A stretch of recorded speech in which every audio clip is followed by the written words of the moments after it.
સુરતમાં એસીબીની ટીમે લાંચ લેતા સિનિયર ક્લાર્ક અને લેબર કોન્ટ્રાક્ટરને ઝડપી પાડ્યા. જમીનમાં કમર્શિયલ વીજ કનેક્શન લેવા માટે ફરિયાદીએ અરજી કરી હતી. દક્ષિણ ગુજરાત વીજ કંપની લિમિટેડ કઠોર સબ ડિવિઝનની કચેરી ખાતે અરજી કરવામાં આવી હતી અને વીજ મીટર લગાડવામાં 70,000ની લાંચની માંગ કરવામાં આવી હતી.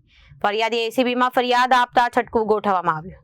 સુરત એસીબીની ટીમે લાંચ લેતા સિનિયર ક્લાર્ક અને લેબર કોન્ટ્રાક્ટરને ઝડપી પાડ્યા છે. જમીનમાં કમર્શિયલ વીજ કનેક્શન લેવા માટે ફરિયાદીએ અરજી કરી હતી અને દક્ષિણ ગુજરાત વીજ કંપની લિમિટેડ કઠોર સબ ડિવિઝનની કચેરી ખાતે અરજી કરવામાં આવી હતી.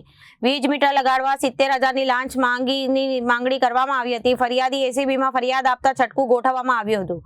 એસીબીએ લાંચ લેતા સિનિયર ક્લાર્ક સંતોષભાઈ ભગવાનભાઈ સોનવડે અને લેબર કોન્ટ્રાક્ટર ભરતભાઈ રમણીકભાઈ સાવલિયાની ધરપકડ કરી અને જમીનમાં કમર્શિયલ વીજ કનેક્શન લેવા માટે ફરિયાદીએ અરજી કરી હતી. દક્ષિણ ગુજરાત વીજ કંપની લિમિટેડ કઠોર સબ ડિવિઝનની કચેરી ખાતે અરજી કરવામાં આવી હતી. વીજ મીટર લગાડવા 70,000ની લાંચની માંગ કરવામાં આવી હતી. ફરિયાદીએ એસીબીમાં ફરિયાદ આપતા છટકું ગોઠવવામાં આવ્યું હતું. એસીબીએ લાંચ લેતા સિનિયર ક્લાર્ક સંતોષભાઈ ભગવાનભાઈ સોનવડે અને લેબર કોન્ટ્રાક્ટર ભરતભાઈ રમણીકભાઈ સાવલિયાની ધરપકડ કરી છે. Reporter Arvind Rathod, Janadesh news, Surat.